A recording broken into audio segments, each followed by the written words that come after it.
14쿨롱의 전기량이 이동해서 560줄의 일을 했을 때 기전력은 얼마인가 물어보고 있습니다.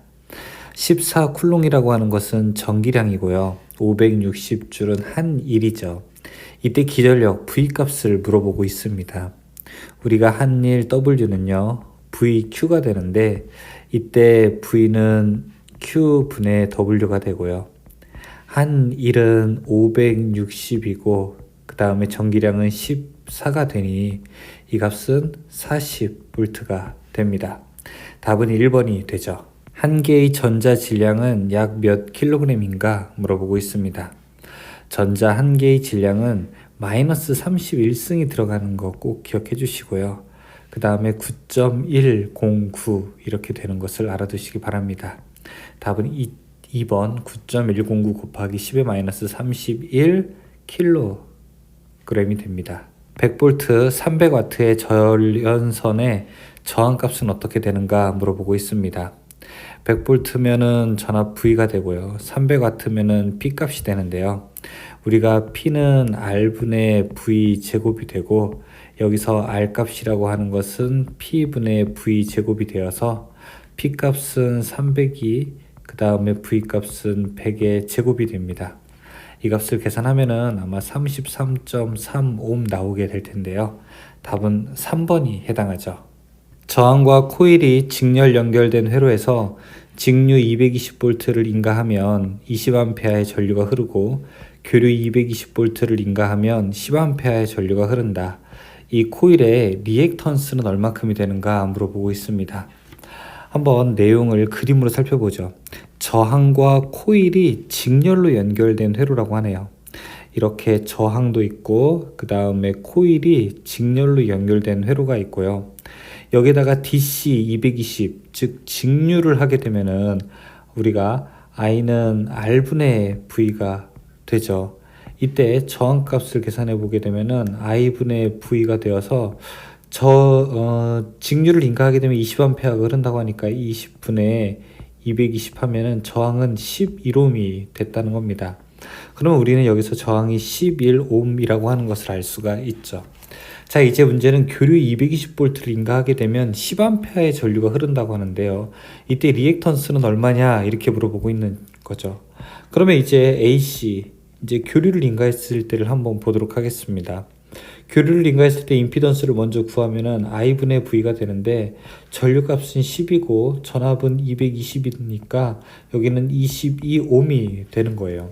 그러면 저항은 얼마인지 알아요. 그 다음에 리액턴스는 얼마인지 몰라요. 두 개를 벡터적으로 합치게 되면은 22옴이 됐다는 거죠. 즉 이렇게 되는 겁니다. 임피던스는 루트 R의 제곱 플러스 X의 제곱인데 이 값이 22가 됐다는 거예요. R 값이 11이고요. 11에다가 어떤 수의 제곱을 했더니 이것이 22가 됐다는 겁니다. 그러면 어떤 게 답이 될까요? 여러분 계속 이런 문제에서 말씀을 드리지만 지금 해설집에서는 이 정규 방법대로 이렇게 푸는 게 답이 되지만 여기서는 그냥 하나씩 이렇게 집어넣어 보세요. X에다가 어떤 게 답일지. 그럼 22가 나오는 게 답이겠죠. 그쵸? 하나씩 집어넣어 보십시오. 답이 나오게 될 겁니다. 1번 19.05가 답이 됩니다. 다음 중 자장의 세기에 대한 설명으로 잘못된 것은 무엇인가 물어보고 있습니다. 자장의 세기라고 하는 거는 여기 H인데 1번에 자속밀도의 투자율을 곱한 것과 같다. 자속밀도는 B고 투자율은 μ예요. 우리가 자기장의 세기 H는 어떻게 하게 됩니까? 자속밀도를 먼저 해야 되겠네요. 그쵸? 자속밀도 B라고 하는 것은요, μH예요. 투자율에다가 자기장의 세기를 곱한 것과 같아요. 따라서 자기장의 세기 H로 식을 놓게 되면은 이거는 자속밀도를 투자율로 나눈 것과 같게 됩니다. 곱하는 것이 아니라 나눈 것과 같게 되죠. 답은 1번이 잘못된 설명입니다. 그림의 회로에서 전압 100V의 교류 전압을 가했을 때 전력은 어떻게 되는가 물어보고 있습니다. 여기 지금 R과 X, L이 직렬로 있는 회로가 있는데요. 자, 이 회로에 전력을 물어보는데 지금 보기를 보니까 다 와트로 끝나게 됩니다. 와트로 보게 되면 이건 우리가 유효전력이라고 하는 것은 여기 저항에서 소비한 전력을 물어보고 있는 거죠. 전력 P라고 하는데 유효전력이니까 I제곱에다가 R, 저항의 값을 곱하게 됩니다. I는 얼마가 흐를까요? 이 전체 회로의 임피던스가 10ohm이 되고요. 그렇죠? 8, 6이니까요. 그 다음에 전압은 100V라고 했죠. 100V. 그러면은 I는 임피던스 분의 V의 제곱 곱하기 R 값은 6이 되고요. R 값이 되고. 자, 그럼 여기서 임피던스 지금 10분의 전압 100의 제곱 곱하기 6 하게 되면은 600W가 되겠네요. 그렇죠? 답은 600W. 몇 번입니까? 4번이 되겠네요. 100V의 교류 전원에 선풍기를 접속하고 입력과 전류를 측정하였더니 500W 7A였다. 이 선풍기의 역률은 얼만큼이 되는가 물어보고 있습니다. 단상부하이기 때문에 전력 P는 V, I 그리고 코사인 세타가 될 수 있고요. 역률 코사인 세타라고 하는 것은 V, I분의 P가 됩니다. 이 전류가 7A이고 전압이 100V니까 100 곱하기 7분의 500 이렇게 계산을 할 수도 있겠죠. 이 값 계산하게 되면 0.714 나오게 되고요. 답은 2번으로 볼 수 있겠네요. YY 결선 회로에서 선간 전압이 200V일 때 상전압은 얼만큼이 되는가 물어보고 있습니다. Y 결선 회로에서는 우리가 루트 3배 차이 난다는 것을 기억할 수 있죠. 선간 전압과 상전압이 루트 3배니까 선간 전압, 즉 선간 200V 나누기 루트 3이 이것이 바로 상전압이 됩니다.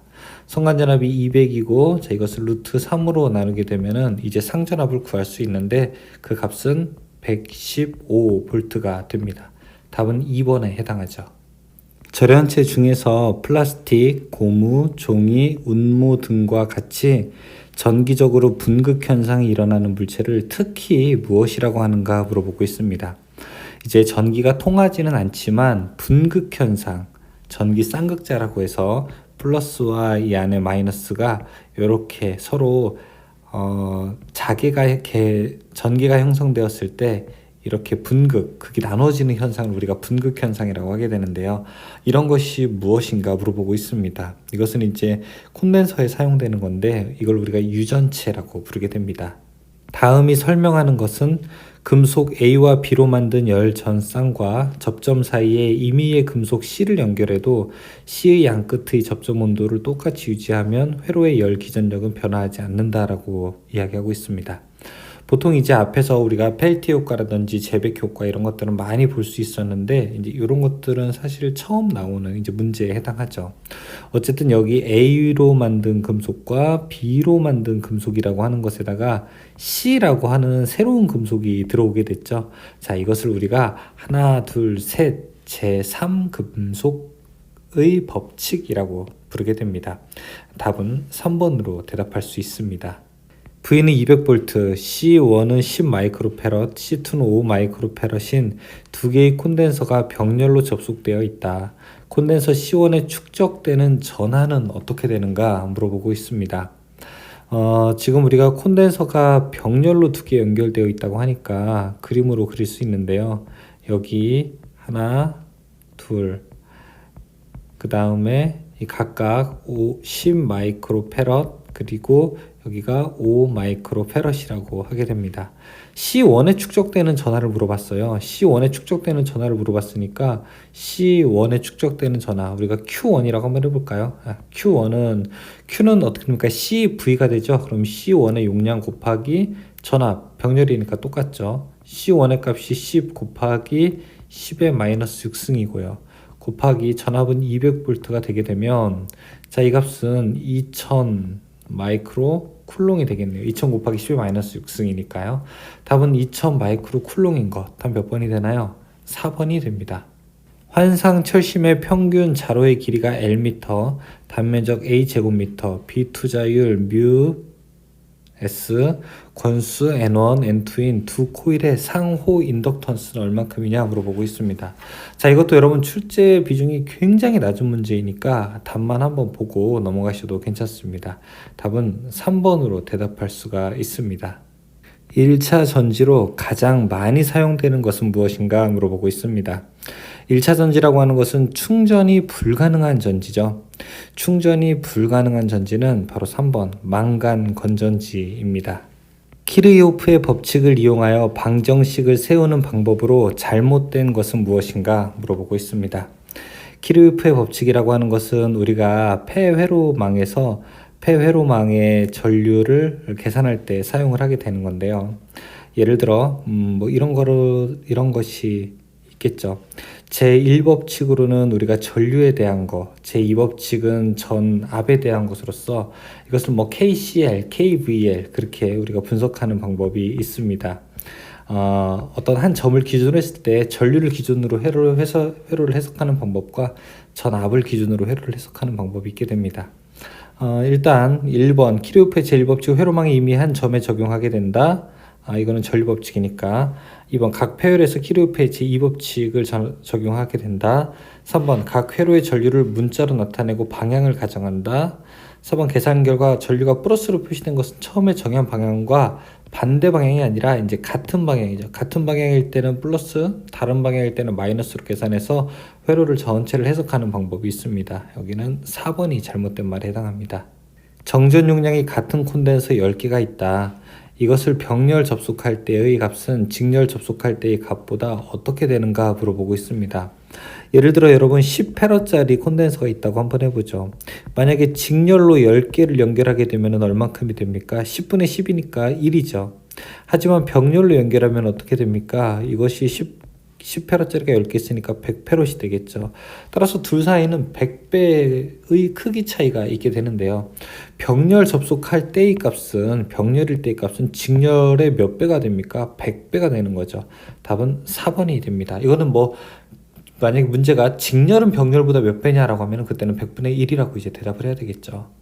평등 자장 내에 있는 도선에 전류가 흐를 때 자장의 방향과 어떤 각도로 되어 있으면 작용하는 힘이 최대가 되는가 물어보고 있습니다. 평등 자장 내에 있는 도선에 전류가 흐를 때의 세기 힘 F는 이렇게 됩니다. B, I, L, sin, 세타. 자, 이때 sin 세타라고 하는 값은 얼마일 때 최대가 되나요? 우리가 sin 0은 0이 되고요.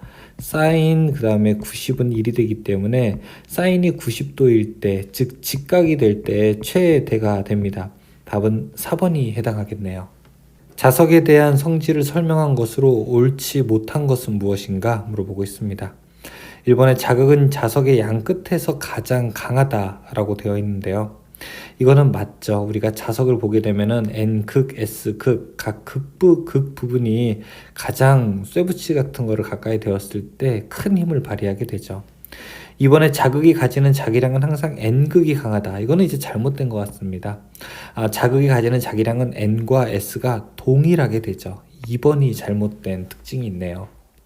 반도체로 만든 PN 접합은 주로 무슨 작용을 하게 됩니까? 반도체로 우리가 만들 수 있는 것은 대표적으로 PN 접합 다이오드가 있습니다. 이 다이오드의 경우에는 교류를 넣었을 때 직류로 바뀌게 되는데요. 이러한 작용을 우리는 정류 작용이라고 하게 되죠. 1번에 해당합니다. RLC 직렬 회로에서 전압과 전류가 동상이 되기 위한 조건은 무엇일까요? 전압과 전류가 동상이 되기 위한다는 조건. 이 이야기는 유도 리액턴스와 용량 리액턴스가 같아서 저항 성분만 있어야 된다는 얘기죠. 즉 공진 현상을 이야기하는 건데요. XL과 XC가 같아질 때 우리는 오메가 L과 오메가 C분의 1이 같아지는 거죠. 이런 이 식을 정리하게 되면은 오메가가 여기 있는 것이 이쪽으로 이렇게 넘어가게 되면 양쪽에 오메가 C를 곱해주게 되면은 오메가 제곱 LC가 결국에는 1이 되는 것이 바로 이 공진 현상의 식을 정리한 내용과 같다고 볼 수 있겠네요. 답은 3번이 됩니다. 전류에 의해 발생되는 자기장에서 자기력선의 방향을 간단하게 알아내는 법칙은 무엇인가? 전류가 흐르게 되면 그 주변에 자기장이 만드는데 그 자기장의 방향에 대해서 알아내는 법칙을 이야기하고 있습니다. 전류가 이렇게 흐를 때 주변에서 만들어지는 자기장의 방향, 우리가 오른나사의 법칙을 사용하게 되면은 오른손을 사용하기 앙페르의 오른손 법칙이라고 하죠. 오른손 오른나사 똑같습니다. 이 법칙으로 우리가 자기장의 방향을 알아낼 수가 있죠. 직류 전동기의 전기적 제동법이 아닌 것은 무엇인가 물어보고 있습니다. 이 전기적 제동법과 상대되는 의미는 바로 기계적 제동법입니다. 기계적 제동법에는 전기적 제동법이 아닌 이제 저항 제동 같은 것이 바로 기계적 제동법에 사용되는 것이죠. 여러분, 우리가 왜 자전거 브레이크 걸게 되면은 고무가 자전거의 그 휠을 딱 잡아서 멈추잖아요. 그런 것들이 이제 기계적 제동법이 되는 겁니다. 전기적 제동법에는 발전, 역전, 회생 제동 등이 들어가게 되는 거고요. 답은 4번이 되죠. 출력 10kW, 슬립 4%로 운전되고 있는 삼상 유도전동기의 2차 동소는 약 몇 와트인가 물어보고 있습니다. 지금 출력이 10kW니까 이거를 P라고 하고요. 그 다음에 슬립이 4%라고 하니까 이거를 이제 S라고 놓게 될게요. 자, 이때 동손을 물어보는 건데 동손은 우리가 PC2가 되니까 자, 이 문제를 한번 풀어보도록 하겠습니다.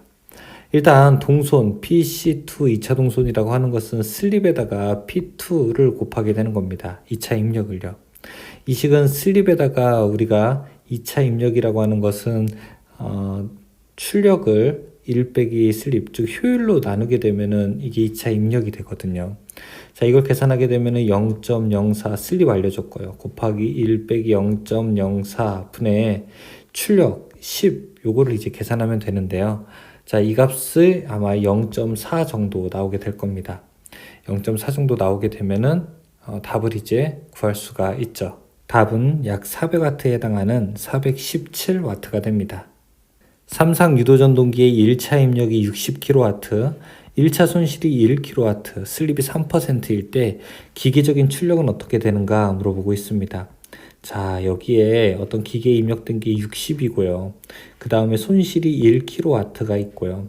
또 2차 동선을 뺐더니 나머지 기계적 출력을 이제 물어보는 겁니다. PC2, 2차 동선이라고 하는 것은 얼마가 될까요? 슬립이 3%라고 하니까 PC2는 슬립 곱하기 P2가 되거든요. 여기서 슬립이라고 하는 것은 3%니까 입력 60 곱하기 0.03 정도 하게 되면은 약 2 정도 되죠. 그럼 여기가 1kW가 첫 번째 손실이고 두 번째는 약 2kW가 손실이라면 최종 출력은 한 57kW가 되겠네요. 답은 4번에 해당합니다. 전기 기기 철심 재료로 규소 강판을 많이 사용하는 이유로 가장 적당한 것은 무엇일까요? 철심에서 우리가 규소를 강판을 사용하는 이유는 히스테리시스 손실 때문에 그러죠. 자, 그리고 규소 강판을 성층에서 사용하게 되면 그건 와류손이고요. 규소 강판을 사용하는 이유 바로 3번 히스테리시스 손실을 줄이기 위해서 그렇습니다. 부울츠 계전기, 주 탱크와 콘서베이터 사이에 설치하게 된다. 이런 말 우리가 많이 기억할 수 있는데요. 이 부울츠 계전기로 보호되는 기기는 바로 변압기에 해당이 됩니다. 2번이 답이죠. 동기속도 30rps, 이것은 초당 회전수가 됩니다. 교류발전기 기전력의 주파수가 60Hz가 되려면 극수는 어떻게 되는가? 초당 30이면 분당 계산하게 되면은 한 1800rpm 정도가 되겠네요. 자, 우리가 NS 동기속도라고 하는 거는 P분의 120F가 되니까 분당 회전수 1800rpm이라고 하는 것은 P 극수가 지금 모르겠고 그 다음에 120 곱하기 60으로 계산을 할 수가 있습니다. 그러면 이제 P가 얼마가 돼야 되겠나요? 여기 1, 2, 3, 4 여러분 한 번씩 다 넣어보세요. P가 4가 돼야 되겠죠? 그쵸? 그러면은 4가 답이 되려면은 2번이 답이 되겠네요. 온, 오프를 고속도로 변환할 수 있는 스위치이고 직류, 변압기 등에 사용되는 회로는 무엇인가 물어보고 있습니다. 온, 오프를 고속도로, 이제 우리가 이용하는 고속도로가 아니에요. 고속도예요. 고속도, 빠른 속도로 변환할 수 있는 스위치라고 하는 겁니다. 직류 변압기에 사용돼요. 원래 직류 변압기라고 하는 것은 직류를 직류로 바꾸는데 이때 전력 숫자를 사용하게 됩니다. DC를 DC로 사용하는 것을 우리가 초퍼 회로라고 합니다. DC 초퍼 1번이 해당하죠. 권선 저항과 온도와의 관계는 어떤 관계가 있을까요? 일반적으로 이렇게 온도가 증가함에 따라서 권선, 코일이 가지고 있는 저항은 일반 도체에서 이렇게 커지게 됩니다. 따라서 비례하게 되는데요. 3번, 온도가 상승함에 따라 권선 저항은 증가한다. 이렇게 답을 해야 됩니다. 직류기에서 전압 변동률이 마이너스 값으로 표시되는 발전기는 무엇이 될까요? 우리가 전압 변동률이라고 하면은 전격분의 무브와 빼기, 무브와 전압 빼기, 전격 전압, 이것을 전압 변동률이라고 하게 되는데요. 마이너스라고 하는 것이 나오게 되려면은 무브와 전압보다 오히려 전격 전압이 더 커야 되는 겁니다. 전격 전압이 더 커야 되는 것, 이것은 우리가 과복권 발전기가 가지고 있는 특징 중에 하나가 됩니다. 따라서 2번 과복권 발전기입니다. 동기기에서 전기자 전류가 기전력보다 90도만큼 위상이 앞설 때의 전기자 반작용은 어떻게 되는가 물어보고 있습니다. 자, 이렇게 십자가를 하나 그리고요. 그 다음에 양쪽에 전압, 그 다음에 이쪽에 전류, 이렇게 표를 그려보겠습니다. 위에 판 위에 감자를 집어넣고 밑에다가 증자가 되고, 자, 왼쪽 2, 4분면과 3, 4분면이 발전기, 자, 오른쪽이 전동기일 때 이제 우리가 이 문제를 풀 준비가 다 된 거죠. 동기기에서 그 다음에 전기자 전류가 기전력보다 90도만큼 위상이 앞설 때 이렇게 이야기를 했어요. 자, 근데 여기서 문제는 이게 발전기인지 전동기인지 그 이야기를 하지 않았어요. 자, 여기서는 여러분 이 문제에서는 충분히 얘기하지는 않았지만 그냥 우리가 일반적으로 동기기라고 하게 되면은 발전기라고 생각을 해 주십시오. 발전기가 일반적으로 동기기라고 부를 때 더 큰 의미를 가지고 있습니다. 그러면은 이제 오른쪽에 전동기는 해당이 되지 않겠죠. 전류가 기전력보다 90도 앞설 때, 전류가 더 앞설 때, 그러니까 여기에 해당되겠네요. 그쵸? 3, 4분면에 해당하는 것으로서, 자, 이때는 증자작용이 일어난다. 이렇게 답을 할 수 있겠네요. 답은 4번이 됩니다. 직류 발전기 전기자의 주된 역할은 무엇일까요? 직류 발전기는 이렇게 NS가 양쪽에 있을 때 실제로 회전하게 되면서 전기를 뽑아내는 역할을 하게 되는데요. 이것이 우리가 전기자의 역할이라고 볼 수 있습니다. 이 전기자의 역할은 1번 기전력을 유도하는 이러한 역할을 하게 되죠. 그림은 교류전동기 속도제어 회로이다. 전동기 M의 종류로 알맞은 것은 무엇인가 물어보고 있습니다. 지금 여기에 직류라고 되어 있어서 이쪽에 플러스라고 써 있고 여기 이렇게 마이너스라고 딱 표시가 되어 있어요. 그런데 TR1과 TR4, 그 다음에 TR2와 TR3에 따라서 이 동작이 조금 재미있게 되죠. 즉 TR1과 4가 동작될 때는 전류가 이렇게 흐르게 될 거고요. 이렇게 흐르게 되면은 모터의 왼쪽이 플러스고 오른쪽이 마이너스가 걸리게 되고요. 반대로 TR2와 TR3가 온되게 되면은 이렇게 전류가 흘러가게 될 겁니다. 따라서 모터의 오른쪽이 플러스, 왼쪽이 마이너스가 될 거예요. 그러면은 이 전동기는 이쪽이 플러스 마이너스가 될 때가 있고 또 이쪽이 마이너스 플러스가 될 때도 있으니까 여기에 사용하는 전동기는 직류 전동기가 아니라 교류 전동기를 사용해야 되겠죠. 교류 전동기 중에서도 뭐 삼상 이런 거는 안 되고 단상 유도 전동기가 사용이 될 것입니다. 답은 1번 단상 유도 전동기를 사용할 수 있게 됩니다. 이거는 직류를 교류로 바꾸는 방법이라고도 볼 수 있습니다. 병렬 운전 중인 동기발전기의 난조를 방지하기 위하여 자극면에 유도전동기의 농형 권선과 같은 권선을 설치하는데 이 권선의 명칭은 어떻게 되는가 물어보고 있습니다. 우리가 제동권선이라고 하는 것을 설치하는 것은 난조 방지죠. 그리고 보상권선을 설치하는 이유는 전기자 반작용 방지죠. 자, 이 문제에서는 난조를 방지하기 위해서 설치하는 것을 물어봤어요. 그러면 당연히 제동권선이 되어야 되겠죠. 답은 2번이 됩니다. 직류를 교류로 변환하는 장치는 무엇일까요? DC를 우리가 AC로 변환하는 이 장치는 바로 역변환 장치라고 하게 됩니다. 처음에 AC를 DC로 바꾸고 그 다음에 DC를 내가 원하는 AC로 바꾸는 게 일반적인 우리가 전력 변환 과정이 된대요. 여기가 정변환이 되는 거고요. DC를 AC로 바꾸는 게 역변환이 되게 됩니다. 지금은 역변환 장치 4번이라고 답을 할 수 있겠네요. 직류 발전기의 전기자 반작용에 의하여 나타나는 현상은 무엇인가 물어보고 있습니다. 전기자 반작용은 우리한테 안 좋은 일들을 주게 됩니다. 1번 코일이 자극의 중성축에 있을 때도 브러쉬 사이에 전압을 유기시켜 불꽃을 발생하게 된다. 중성축이 이동하기 때문에 그렇죠. 맞습니다. 2번 주자속 분포를 찌그러뜨려 중성축을 고정시킨다. 아니에요. 이동시켜요. 3번에 주자속을 감소시켜 유도전압을 증가시킨다. 아니죠. 오히려 감소되게 되죠. 직류전압이 증가한다? 아니죠. 감소하게 됩니다. 1번만 맞다고 할 수 있겠네요. 동기발전기의 병렬 운전 중 기전력의 위상차가 생기면 어떤 현상이 생기는가 물어보고 있습니다. 우리가 교류 발전기 중에서 동기발전기가 교류 발전기죠. 기전력의 위상차가 기전력의 크기가 차이가 나게 되면은 우리는 무효순환전류라고 하는 것이 돌게 되죠. 하지만 지금은 위상차라고 했습니다. 위상차일 때는 유효순환전류, 즉 동기화 전류가 흐르게 되죠. 답은 2번이 해당하게 됩니다. 복권 발전기의 병렬 운전을 안전하게 하기 위해서 두 발전기의 전기자와 직권 권선의 접촉점에 연결하여야 하는 것은 무엇인가 물어보고 있습니다. 복권 발전기는 이렇게 아마추어가 있고, 자, 여기 하나가 더 연결이 되어 있는 형태인데요. 이때 서로의 우리가 전압을 안정하기 위해서 설치하는 것이 바로 이 균합선이라고 볼 수 있습니다. 답은 2번에 해당하죠. 단상 유도전동기 기동장치에 의한 분류가 아닌 것은 무엇인가? 단상 유도전동기는 혼자서 출발할 수가 없죠. 그래서 다양한 기동장치가 있어야 되는데요.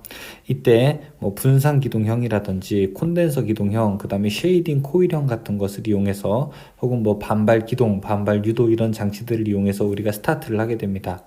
4번의 회전 계좌형이라고 하는 것은 이거는 동기기의 구조에 해당되기 때문에 이거는 관련이 없습니다.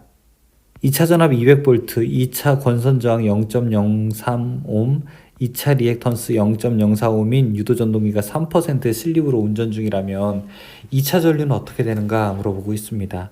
이거는 엄연하게 이제 기사 문제에 해당되는데, 그래도 문제를 풀게 되면 우리는 I는 원래 임피던스분의 V 아닙니까? 자, 여기서는 I2는 이렇게 계산하게 됩니다. 임피던스 똑같아요. 개념은 R2의 제곱 플러스 그 다음에 슬립에다가 X2를 곱한 것의 제곱분의 그 다음에 전체 기전력, 2차 기전력, 슬립에다가 E2를 곱한 것으로 계산을 하게 됩니다. 여기서 지금 저항값이 0.03이라고 했었고요. 플러스 슬립 값은 0.03 곱하기 리액턴스 값은 0.04의 제곱 분의 슬립은 0.03 곱하기 2차 전압 200V 이렇게 계산을 할 수가 있죠. 이렇게 하게 되면 아마 200A 나오게 될 겁니다. 답은 3번이 되죠. 변압기 기름의 구비 조건이 아닌 것은 무엇입니까? 물어보고 있습니다. 변압기에 우리가 기름, 바로 이제 절연유라고 하는데요. 절연유의 구비 조건에 대한 문제죠. 1번 절연 내력이 클 것 맞아요. 2번 인화점과 응고점이 높을 것, 인화점이 높아야 되는 건 맞아요. 쉽게 불이 붙지 않아야 되죠. 하지만 응고점은요 높지 않고 낮아야 됩니다. 그래서 이것은 낮을 것 이렇게 이야기가 돼야 돼요. 2번이 잘못된 내용이네요. 아래 그림 기호가 나타내는 것은 일반적으로 이렇게 되어 있는 것은 우리가 스위치 기호가 되는데 텀블러 스위치라고 해서 여러분 집에서 방에 불 켜는 스위치를 이렇게 그리게 됩니다. 그리고 이렇게 일자로 되어 있으면 이거는 이제 릴레이, 자동 접점을 이렇게 표시를 하죠. 지금 오른쪽에 보시는 그림은 이렇게 릴레이처럼 되어 있는데 꼭지가 있죠. 자, 이런 것은 우리가 푸시 버튼, 즉 손으로 이렇게 눌러서 동작되게 하는 것을 푸시 버튼의 기호로 놓고 있습니다. 푸시 버튼은 자동으로 동작되는 것이 아니라 이제 수동으로 동작되기 때문에 3번 수동 조작 접점에 해당하게 됩니다. 수변전 설비의 고압 회로에 걸리는 전압을 표시하기 위해 전압계를 시설할 때 고압 회로와 전압계 사이에 시설하는 것을 무엇이라고 하는가 물어보고 있습니다. 전압을 아주 고압이 걸렸을 때, 자, 이것이 어떤 것을 거쳐서 여기에 전압계가 들어가게 되는데요. 직접 아주 고압의 전기를 전압기가 재게 되면 잴 수가 없기 때문에 중간에서 그걸 낮추는 일종의 변압기가 있어야 되는 겁니다. 이걸 우리가 포텐셜 트랜스포머라고 부르게 되는데요. 계기를 위한 변압기, 그래서 계기용 변압기라고 부르게 됩니다. 답은 3번이 됩니다. 단선의 굵기가 6제곱밀리미터 이하인 전선을 직선 접속할 때 주로 사용하는 접속법은 어떻게 되는가? 자, 전선을 이렇게 하나, 두 개 서로 이렇게 이어가지고 우리가 연결하는 것을 서로 꼬아서 연결한다고 해서 우리가 트위스트 접속이라고 부르게 됩니다. 6스퀘어 이하인 가는 전선을 접속할 때 사용하는 방법, 바로 트위스트 접속이 됩니다. 금속관 배선에 대한 설명으로 잘못된 것은 무엇인가 물어보고 있습니다. 하나씩 읽어볼게요. 1번에 금속관 두께는 콘크리트에 매입하는 경우 1.2mm 이상일 것 맞죠? 2번에 교류회로에서 전선을 병렬로 사용하는 경우 관내에 전자적 불평이 생기지 않도록 할 것 좋아요. 굵기가 다른 전선을 동일 관내에 넣은 경우 피복 절연물을 포함한 단면적이 관내 단면적의 48%가 될 것 아니에요. 굵기가 다른 절연 전선 이렇게 배관이 있으면은 배관에 굵은 전선도 있고 얇은 전선도 있고 이렇게 굵은 전선 얇은 전선이 서로 골고루 있을 때는 이때는 32%까지만 넣을 수 있습니다. 48%가 잘못된 얘기죠. 따라서 답은 3번이 됩니다. 주위 온도가 일정 상승률 이상이 되는 경우에 작동하는 것으로서 일정한 장소의 열에 의하여 작동하는 화재 감지기는 어떻게 되는가 물어보고 있어요. 주위 온도가 일정 상승하게 되었을 때 그 장소의 열에 의해서 동작하는 계전기, 그 장소라고 했으니까 스폿, 그 위치가 되고요. 이것을 우리가 차동식 스포트형 감지기라고 부르게 됩니다. 1번이 되죠. 폭발성 분진이 존재하는 곳의 금속관 공사에 있어서 관 상호관 및 박스와 기타의 부속품이나 풀박스 또는 전기 기계기구와의 접속은 몇 턱 이상의 나사 조임으로 접속해야 되는가 물어보고 있습니다. 여러분, 이 문제는 이제 많이 보셔서 보자마자 그냥 답이 나올 것 같은데요. 답은 바로 4번 5턱이죠. 저압 연접 인입선의 시설 방법으로 틀린 것은 무엇일까요? 하나씩 보도록 하겠습니다. 1번 인입선에서 분기되는 점에서 150m를 넘지 않을 것. 이게 잘못됐네요. 분기되는 점에서 100m를 넘지 않아야 합니다. 1번이 잘못됐고요. 2번, 그 다음에 3번 폭에 대한 것, 4번 옥내를 관통하지 않는 것. 이거는 맞는 조건이 됩니다. 금속 덕트 배선에 사용하는 금속 덕트의 철판 두께는 몇 밀리미터 이상이어야 되는가 물어보고 있습니다. 금속 덕트에 사용하는 철판의 두께는 1.2mm 이상을 사용하고 있습니다. 논이나 기타 지반이 약한 곳에 건주공사 시 전주를 세우는 것을 건주공사라고 합니다. 전주의 넘어짐을 방지하기 위해서 시설하는 것을 무엇이라고 하는가? 이렇게 전주 넘어지지 않도록 우리가 지지하는 것. 자, 이것을 우리가 지선이라고 하게 되는데요. 이 지선에다가 설치하는 밑에 베이스를 우리가 근가라고 부르게 됩니다. 답은 2번이 됩니다. 근가. 60 칸델라의 전광원으로부터 2m 거리에서 그 방향과 직각인 면과 30도 기울어진 평면 위에 조도는 어떻게 되는가 물어보고 있습니다. 자, 이거 여러분들 조금 구하기 어려울 수 있는데 이제 이걸 우리가 거리 역제곱의 법칙 이렇게도 설명을 합니다. 조도 2는 거리의 역제곱만 기억하세요. 거리의 역제곱. 그러니까 식을 먼저 써야 되겠네. R의 제곱 분의 I 그리고 코사인 세타 기억할 수 있습니다. 자, 그러면은 거리가 지금 2m니까 2의 제곱분의 I 60이라고 이야기했고요. 곱하기 코사인 30 이렇게 놓을 수 있겠네요. 하게 되면은 아마 13 룩스 나오게 될 겁니다. 답은 2번으로 볼 수 있죠. 합성수지관 공사의 특징 중에서 옳은 것은 무엇인가 물어보고 있습니다. 자, 이것은 그냥 합성수지관보다는 무엇에 비해서 좀 금속관에 비해서 어떤 게 더 좋으냐 이렇게 물어야지 더 좋은 문제가 되겠죠. 금속관에 비해서 일단 내열성 떨어지고요. 내한성 떨어지게, 내충격성 떨어지게 됩니다. 열, 추위, 충격 다 약해요. 하지만 합성수지관은 더 가볍고 더 공사가 쉽고 가격이 싸고 특히 내부식성, 부식에 잘 견딘다는 특징을 가지고 있죠. 3번이 답이라고 할 수 있습니다. 절연전선을 서로 접속할 때 사용하는 방법이 아닌 것은 무엇인가 물어보고 있습니다. 1번의 커플링에 의한 접속은 이건 전선의 접속 방법이 아니라 배관의 접속 방법이죠. 따라서 1번은 해당되지 않습니다. 전선은 와이어 커넥터, 슬리브, 압축 슬리브 등을 이용해서 접속할 수 있습니다. 가공 전선로의 지지물이 아닌 것은 무엇인가? 우리가 이런 전주 같은 것이 바로 가공 전선로의 지지물이라고 할 수 있겠죠. 그래서 목주, 철근 콘크리트주, 철탑, 강관주 이런 것들 다 우리가 가공 전선로의 지지물에 해당하는데 2번 지선이라고 하는 것은 그 지지물을 지지하는 선이에요. 그렇죠? 지지물을 지지하는 선이기 때문에 2번은 해당되지 않습니다. 사용전압이 35kV 이하인 특고압 가공전선과 220V 가공전선을 병가할 때, 병가하는 거는 나란히 이렇게 놓는다는 거예요. 전주 하나에다가 위아래로. 자, 가공전선로와의 이격거리는 몇 미터 이상이어야 되는가 물어보고 있습니다.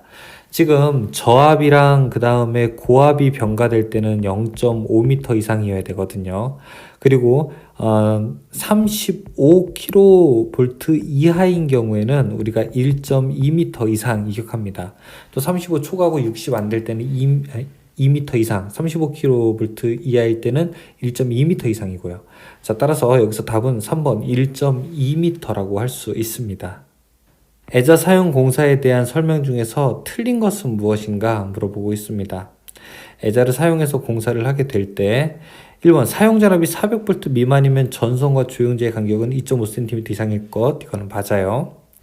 2번 사용전압이 400V 미만이면 전선 상호 간의 간격은 6cm 이상일 건 맞아요.